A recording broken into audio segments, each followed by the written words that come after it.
Hi everyone, welcome back to my channel. Today's video, I'm going to be talking all about the benefits, the many benefits of going to a top law school. So if you are considering a top law school, if you've been wondering, I don't know if I want to go to a top law school, then this video is for you. I am going to be covering, I think five benefits. Let me see, possibly. But sometimes like I'll have my list and then I'll just throw in others or add in more. So don't hold me to the five. It may be less and maybe more, who knows?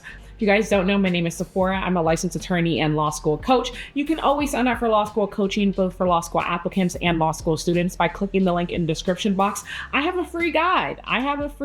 For you. If you are a law school applicant working full time and your goal is big law, then I created a free application timeline for you. The link to that free guide or free timeline will be in the description box below. Okay, so let's jump right into the video.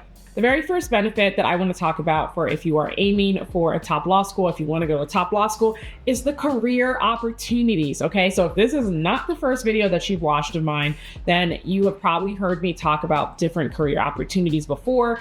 I myself had multiple big law firm offers, worked at 2 of the top big law firms. I've done 2 federal clerkships. And so talking about these things, right, big law and federal clerkships and a whole bunch of other opportunities that I'm going to get into in a second, these things are going to be easier to land if you are coming out of a top law school. So I've actually got some numbers for you, okay? So 3.4 or 3.5%, that is the percentage of law school graduates who land federal clerkships. Again, less than 5% of law school graduates are landing federal clerkships. So that just goes to show how difficult it is to obtain, how difficult it is to land.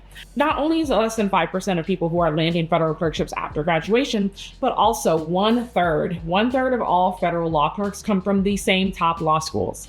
Y'all, 1/3 of all federal clerkships, all federal law clerks are coming from the same top law schools, okay? And it's a list of about 15 to 18 law schools. So again, that is a huge benefit of going to a top law school, particularly if you know that a federal clerkship is something that you want to do.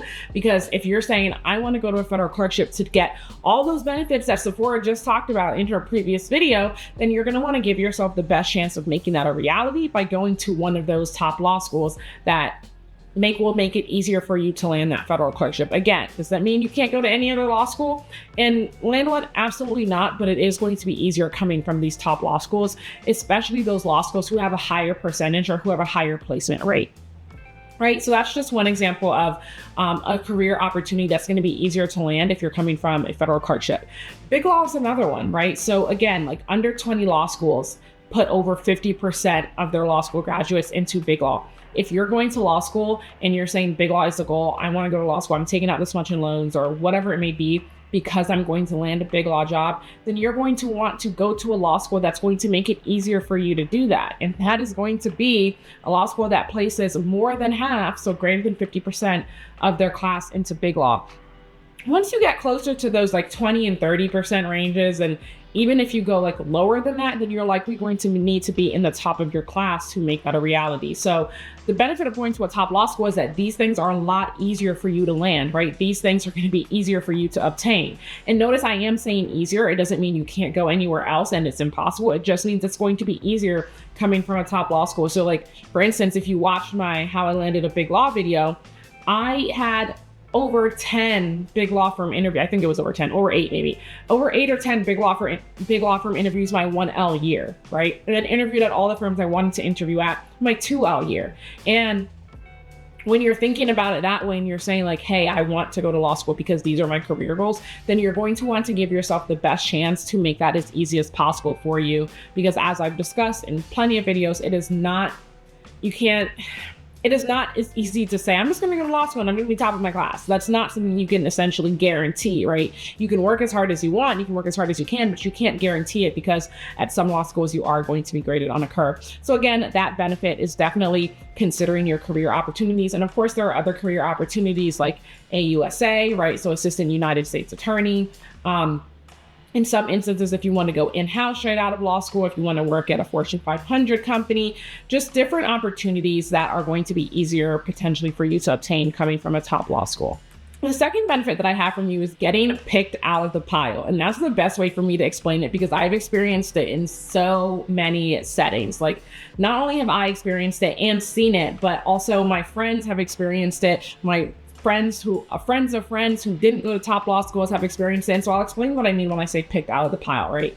So imagine you're applying for a job and you didn't go to a top law school, and you're applying for a job that's pretty competitive, and you have a similar resume to someone who did go to a top law school. The legal field, it is such that when those two resumes amongst of like 500 possible resumes come across, one way for the recruiter or whoever's doing the selecting of who to choose to get interviewed to not have to review all 500 applications, to cut it down, would be to simply eliminate by school.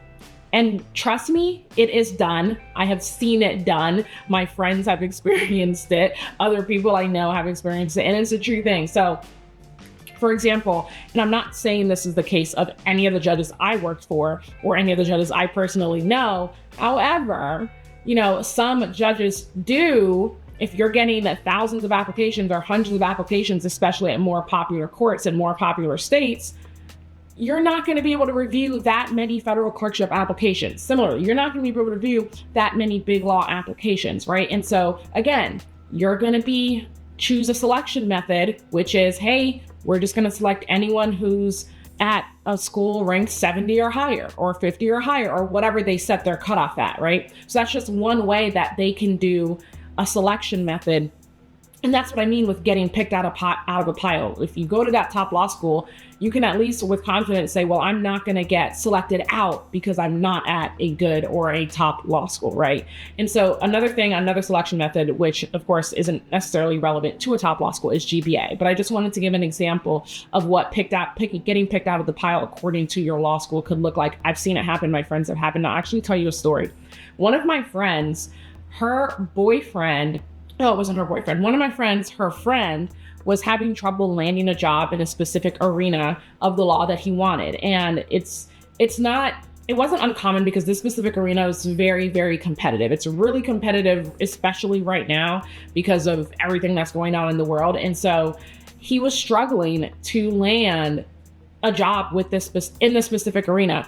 Whereas my other friend, who is a younger attorney, so less experienced, but went to a top law school, and my friend's friend didn't, so the former didn't go to a top law school, landed a job in that arena like this. I mean, instantly, right? She had applied and then got the job in that arena despite having less experience, despite being a younger attorney.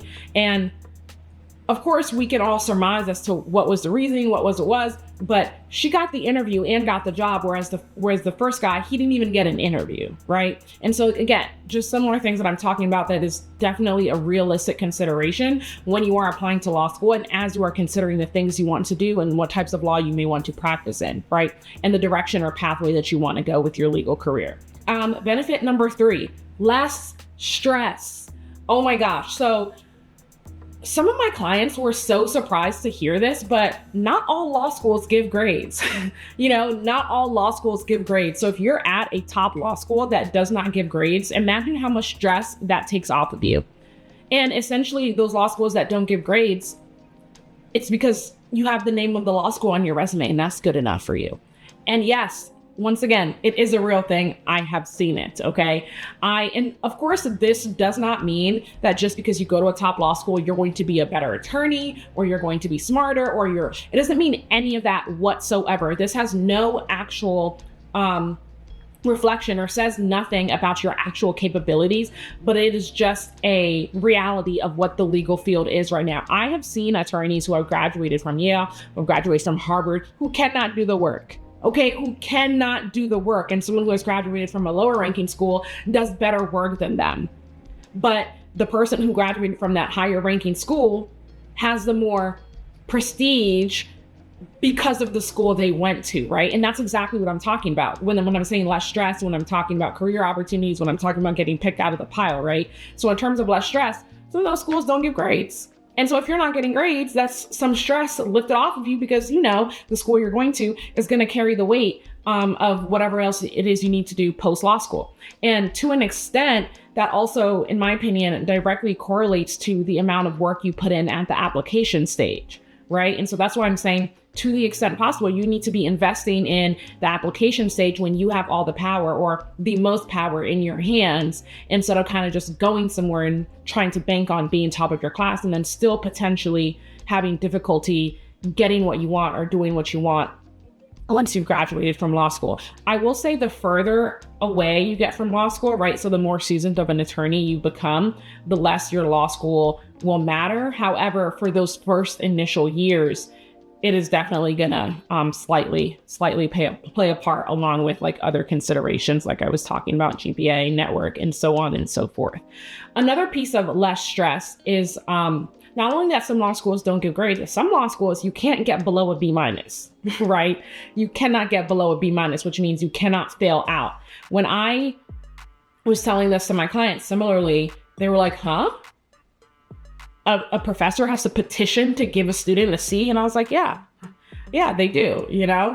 So in some law schools, I have people who have come to me for help who have failed out, right? Who are academically dismissed from their law school. You can't get academically dismissed from all top law schools. You can't, because you can't fail out, because the professor has to petition to give you a failing grade. And I mean, it's not even a failing grade. The professor has a petition to give you a C. And so there again, and that's like less stress on you. And then of course, like I said, less stress with coming from like feeling like you have to do all this or be at the top of your class to get the job you want, and so on and so forth. So that's another really important benefit coming out of a top law school.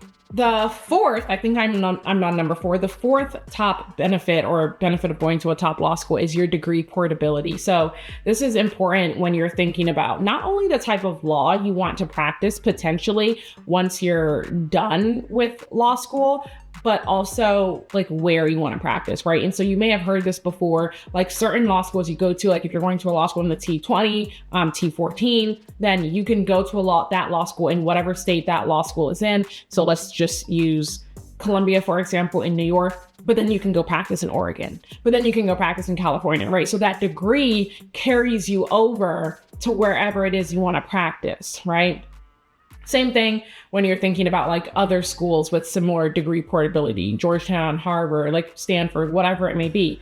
The reverse is not always true, okay? If you go to a school in Oregon, you're not necessarily going to be able to land a job in DC. You're not necessarily going to be able to land a job in Georgia, you're right? And so like degree portability, some of these top law schools, the name of the law school alone carries weight and allows for more degree portability.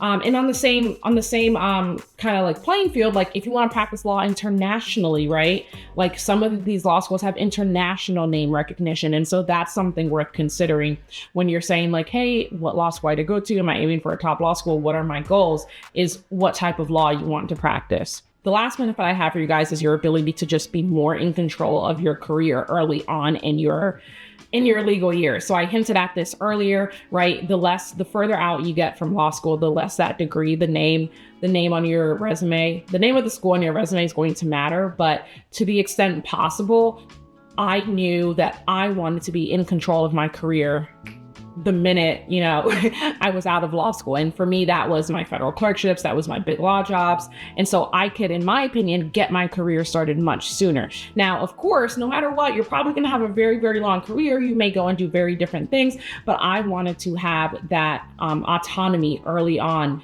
in my life, rather than feel like I have to wait or fight or work my way up the ladder. And so all of these benefits were definitely things that matter to me. And so if they matter to you, it's definitely going to be something you want to consider in taking control of your application stage and trying to get into a law school that can make these things a reality for you. Again, guys, if you are interested in law school coaching, you can click the link in the description box or just go to toppingthecurve.com. Go ahead and click the link in the description box also to grab your free application timeline. If you're a non-traditional law school applicant, I also have a free guide for you as well. So you can also grab that in the description box. And guys, make sure to follow me on social media.